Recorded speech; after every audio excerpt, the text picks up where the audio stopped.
Bom, e no último bloco nós falamos justamente sobre a questão de maus tratos aos animais, esse ato importantíssimo que vai acontecer lá na Praça de Eventos, na próxima sexta-feira, a partir das 8 horas da manhã.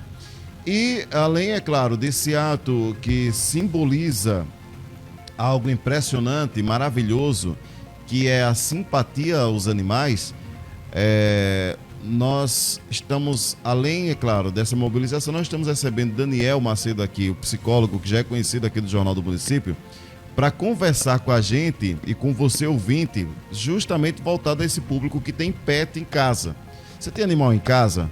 Gato, cachorro, periquito, o que você tiver em casa, papagaio, cacatua, como é que... tem gente que eu conheço que tem até jabuti em casa. A questão é essa, você sabe o bem que esse animalzinho aí faz para você na sua casa? Bom, o psicólogo Daniel Marcelo atendeu o nosso convite, está aqui no estúdio para justamente conversar com a gente sobre esse tema importantíssimo, né, Daniel? Bom dia, bem-vindo aqui ao jornal. Bom dia, Janderrier, bom dia a todos os ouvintes e aqueles que acompanham também na internet. É um prazer mais uma vez estar aqui falando, acho que é inédito, né? Dessa temática dentro do contexto da psicologia, da neurociência e assim por diante. Pois é, Daniel, essa é a questão, a importância dos animais de estimação na saúde mental é o tema da nossa conversa aqui. A pergunta é justamente essa, Daniel, de que forma esses animais de estimação, eles impactam positivamente a vida das pessoas, as pessoas como um todo? Penso que é uma pergunta importantíssima, principalmente para as pessoas que cuidam, que já têm história com seus animaizinhos, né, seus pets, né, nos seus ambientes domésticos, e também aquelas pessoas que ainda não tiveram contato, né, com algum animal ou tentaram fazer uma experiência afetiva, né, com o seu animal de preferência. Enfim, eu particularmente já criei, né, eu fui criador de cachorro, né, criei um Rottweiler e até hoje sinto muita saudade, porque o contato diário ele une na família, ele une você com o animal e também você se desenvolve muito. Hoje nós temos evidências científicas já comprovadas, reformuladas, enfim, né, que a pessoa que tem contato com o animal, ela desenvolve e também é estimulada em várias capacidades da sua constituição humana, né? Principalmente na questão afetiva, né? Social, linguagem, que é muito interessante. Você vê que às vezes, aliás, é muito frequente em alguns pacientes que eu atendo, quando eu vejo que há um perfil, que há uma necessidade, eu indico também, poxa, por que não fazer uma experiência com um animalzinho? Você não tem vontade? E muita gente, que talvez a maioria, tem isso, né? Desde a infância, a vontade de ter um animalzinho, um cachorrinho, né? Um animal muito interessante, né? É o peixe. Tem pessoas que criam peixes. Aquário. Né? Aquários. Enfim, o jabuti, como você falou, né? Ou seja, os animais, ele imprime na nossa constituição, né? Psíquica, vários elementos importantes, né? Que servem de proteção à nossa saúde mental. Imagina uma pessoa com uma depressão que vive isolada, sozinha, não tem ninguém, a família já excluiu, e de repente se desperta para um cuidado, né, de um animalzinho. A gente costuma dizer assim, o animal não é um ser humano, né? Isso. Mas se torna um membro da família. Ou seja, ele soma. Né? E ajuda também no funcionamento neurofisiológico, neuropsicológico, a produzir mais hormônios, neurotransmissores, por exemplo, a ocitocina, né, que ajuda a gente a ficar mais tranquilo, mais sociável. Né? Por isso que existe aquela questão que você, quando tem um animal em casa, pode chegar estressado do jeito que foi, ele acaba lhe acalmando. Exatamente. E o animal, ele é muito incondicional, né? Sim. O animal, ele é, por natureza, claro, tem o instinto, né? O pet, ele vai sendo condicionado, vai sendo domado e acaba aprendendo a conviver, né? Mas nós é que precisamos, de fato, entender o animal. E claro que não é a orientação quando a gente fala, olha, era interessante, né? Um animalzinho para você cuidar. A palavra cuidar, ela vem também de uma responsabilidade, né? Como Sim. o próprio Marcelo, que a fala foi muito boa, muito informativa, trouxe também essa preocupação, né? Porque não é só você possuir um animal, seja qualquer for, né, no campo dos pets, mas é também a responsabilidade de cuidar direitinho, porque para não acontecer o que a gente vê na mídia, né? Muita gente excluindo os animais, jogando na rua, arrastando, né? Recentemente, Picuí, isso bombou nas redes sociais, né? Uma pessoa, né, suspeita de praticamente cometer crimes, né, contra gatos, enfim, principalmente aqui em Picuí. Então, assim, a presença e o cuidado com o animal te traz muitos recursos estratégicos terapêuticos à saúde mental, né? Como eu falei, a própria produção no cérebro desses hormônios ou neurotransmissores. Nós temos a dopamina e a serotonina, que é super importante para manter o equilíbrio mental de uma pessoa, a motivação, o desejo de viver, né, de estar bem, enfim.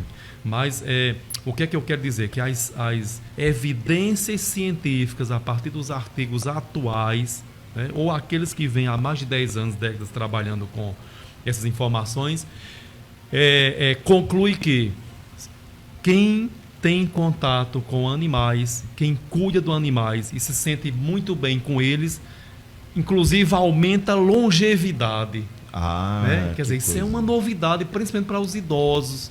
Né? Sim, sim. Né? Os idosos. Então, o tema é super relevante e que legitima isso. O nosso equilíbrio psíquico, ele vai acontecer a partir de um meio onde me favoreça o equilíbrio, né? A capacidade de lidar com os conflitos, com as perdas. E às vezes um animalzinho, né, que eu possa me identificar, ele pode me suprir, né? Imagina uma criança com autismo, por exemplo, né? Os tratamentos com ecoterapias, né, que existe já no nosso Brasil, né? Tratamento com cavalos. Enfim, toda essa gama de subsídio em saúde mental que vem também pelo meu contato e meu cuidado com os animais. O animal, ele dá tudo a você quando você cuida muito bem dele. Ele dá carinho, ele faz com que você fale, né? Você anda na rua. Às vezes eu sou sedentário, mas por causa do meu cachorrinho, eu estou andando na rua. Aí eu digo, não, eu estou andando porque o cachorro precisa caminhar também. Precisa correr, precisa demarcar o ambiente. Mas eu não percebo que eu estou caminhando. Né? Ou seja, o ganho secundário, que a gente fala em psicologia. É verdade. Tá aí uma verdade mesmo, bem colocado. Existem, então, no caso, o contato com os animais, um pet em casa, por exemplo, eu costumo até dizer que, por exemplo, quem tem papagaio em casa, mesmo que tem uma pessoa que conversa com a pessoa, né, e tudo mais. Mas, por exemplo, independentemente do animal, ele pode auxiliar na questão de ansiedade, de estresse, a tratar esse tipo de sintoma, de condição de vida da pessoa. Fantástico. É um complemento, né, às terapias. Sim. Né? Ajuda muito a pessoa desacelerar um pouco, né? Ansiedade. A maioria da nossa população é ansiosa. Né? Nós temos muitos casos aqui em Picuí com transtornos de humor, né? Principalmente a depressão. E a gente sabe também que há pessoas que encontraram um novo estilo de vida, criando animais, né? Principalmente cachorro, gato, né? O peixe, o jabuti, animais que são fáceis de também lidar. Mas para isso precisa da responsabilidade, né? Você tem que cuidar, tem que alimentar o animal, tem que dar banho, tem que dar água, né? Tem que ser um ambiente também protetor, não é só possuir o animal. E animais envelhecem, animais também vão perdendo suas habilidades, né? Como, por exemplo, o cachorro.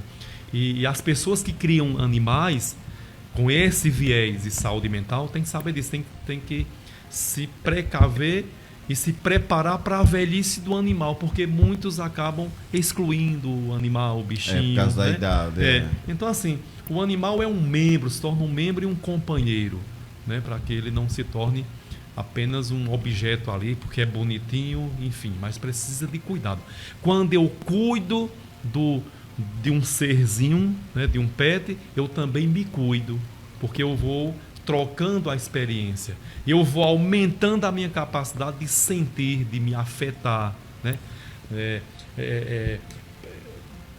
Expressar sentimentos, né, de amor, de carinho, um fenômeno importante para nós que é o apego. Às vezes eu tenho uma fobia social, um medo inconsciente e uma dificuldade muito grande de me socializar. Mas por quê? Porque tem um transtorno envolvendo ansiedade, etc. Mas de repente o animal me faz eu falar, me faz eu andar, né? Então veja que há possibilidades e evidências científicas que sustentam o argumento que quem cuida direitinho, quem tem contato com animais, tende a ter uma saúde mental melhor. Realmente. Essas são as conclusões de vários artigos científicos. Tem uma questão que quem é muito ligado em rede social, com certeza já viu por aí, que o cara diz assim, você gosta muito do seu cachorro, do seu gato, aí a pessoa responde, melhor que muita gente. Já viu isso? Que é melhor muito Thomas melhor Hobbes, né, um filósofo lá de 300 anos atrás, já dizia, né, hominis lupus, o homem é lobo do homem.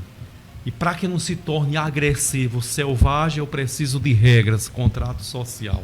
Então essa questão, às vezes as pessoas estão tão inflamadas de violência que acabam esquecendo a essência humana, né? Que é de se socializar afetivamente com o outro. E às vezes não consegue mesmo, porque a sociedade está tão banal a violência e muita gente se refugia, né, para um contato maior com o seu cachorro de estimação, por exemplo. Né? E está errado? Não é juiz de valor. Se dá melhor, né, com o cachorro do que com o gente. Cada um se cuide, né, dentro de um contexto coletivo, mas o autocuidado é importante para que a gente aprenda a conviver melhor com as pessoas e diminuir muito mais esse instinto, né, que quase, né, numa visão mais antropológica, se assimila aos animais agressivos, né? O instinto da agressividade para fugir ou para se proteger. Mas quando a gente aprende a racionalizar, a ter o conhecimento, a gente tem uma via de melhor lidar com os problemas da vida, né? E inclusive adotar um pet, um cachorro, um gato, etc., para ser, quem sabe, um dos companheiros, né? Exatamente. Eu falo a partir dessa linguagem, né? Não é incentivando pessoas que se isolem, não. Às vezes é a única forma que eu tenho, ou o celular ou um animal. Escolho o animal. Exatamente. Né? Porque a gente também temos os comportamentos impulsivos e compulsivos pelo uso dos smartphones, as telas, etc. Que também é um distúrbio gravíssimo hoje em dia. A gente chega a desapegar um pouquinho, né? Porque tá ali com o animal da gente. Desapega, desacelera, fica mais calmo. Existem pesquisas que até fazem essa identificação. Por exemplo, pessoas que criam cavalos, né? O cavalo é impressionante, ele consegue identificar na sua sensibilidade instintiva os batimentos cardíacos de uma pessoa. Até 2 metros, 4 metros, né? É verdade. E hoje tem as terapias, inclusive, já. Além de terapias para crianças que tem algum retardo, que tem algum comprometimento neuropsicológico, também tem as terapias de pessoas, por exemplo, ficarem ao lado de cavalos, deitados em macas, em camas, com algumas experiências dos terapeutas colocarem cavalos, né, treinados para isso. Assim como os cachorros, né? Isso, exatamente. Que são guias também.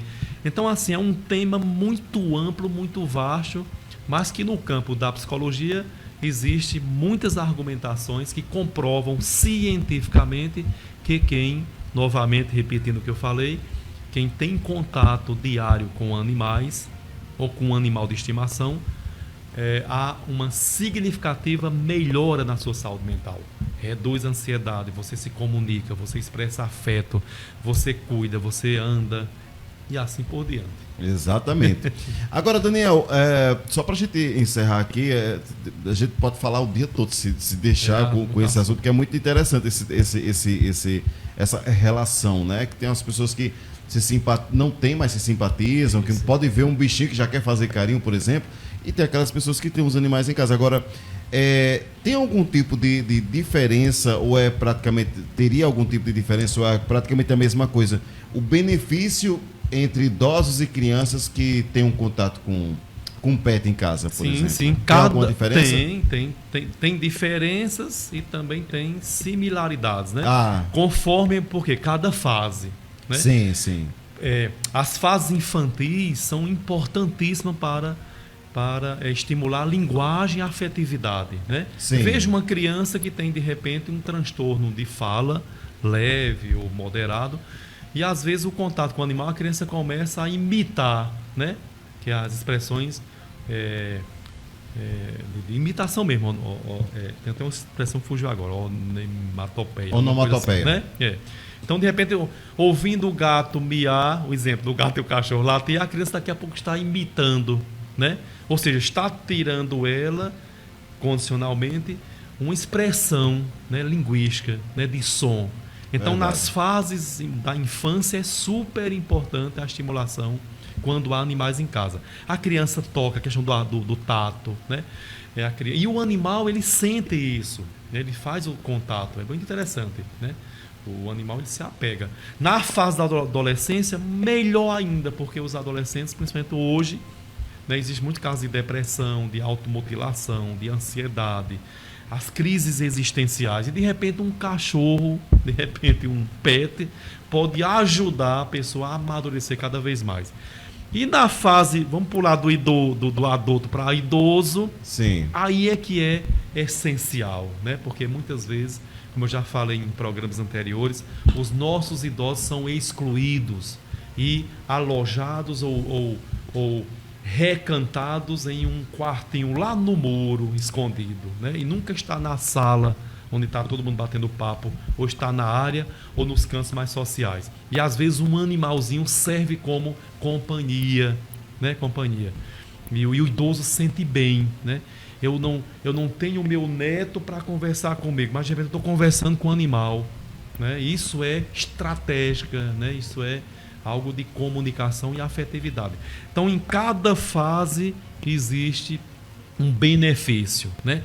De modo geral, né, há essa questão de estimular mesmo essas habilidades nossas, né? No mundo contemporâneo, onde a linguagem às vezes está muito violenta, desprovida de afeto, de carinho, ninguém se relaciona incondicionalmente, né? Mas intencionalmente, como falava o filósofo Martin Heidegger, né, da filosofia existencialista. Tudo é intencional. Por isso que a gente se frustra fácil, né? O animal se relaciona gratuitamente, é instinto em busca de proteção. Olha como é bonito. É massa. Mas a gente racionaliza para bater, para agredir, para expressar a nossa brutalidade e ignorância, para ferir um animal a ponto de, inclusive, arrancar a cabeça de gato, como a gente viu nas redes sociais, recentemente aqui em Picuí, né? Então não se pode, se você é religioso, isso é o pior pecado, puxando São Francisco de Assis. São Francisco de Assis, que é um símbolo, né? Óbvio que para os cristãos, né, aqueles que gostam, tem uma teologia de chamar o animal de irmão, né? Ele é próximo. Então, assim, se a gente tiver essa consciência religiosa, espiritual, psicológica, filosófica, enfim, todos os sentidos, jurídica, que é importante, né? A gente vai mudar essa essa consciência velha para uma nova forma de encarar isso como algo que faz parte e é também produção de saúde mental, né? Isso é importante. Quase ninguém fala nos fóruos de saúde mental, não coloca animais. A gente fala de remédio. Fala de remédio, que é mais fácil. Clonazepam, estalopram, Rivotril, amitriptilina e etc. Nós falamos em terapias, cognitivo-comportamental, ABA, não sei o que lá, mas não falamos também na terapia, a PET terapia. Exatamente. Então, veja a importância desse momento para que a gente legitime e conclua que saúde mental também tem espaço nos cuidados e quem convive com animais. Muito bem, Daniel. Eu quero agradecer muito a sua participação aqui no jornal e seja sempre bem-vindo para a gente poder debater sobre diversos temas. Esse tema é inédito, mas de extrema relevância para quem está ouvindo a gente. Que me despertou, inclusive, né, uma pauta de uma palestra que eu vou dar, né, lá no auditório no mês de abril, né, sobre autismo. Então vou tentar lembrar dessa importância, né? Crianças autistas que as famílias têm animais podem também fazer essa mediação, né? Ajuda na linguagem, na afetividade e assim, como eu falei, né? Mas eu agradeço. Todo agradecimento é meu pela oportunidade de estar mais aqui contribuindo. Tudo certo. Obrigado, Daniel, novamente.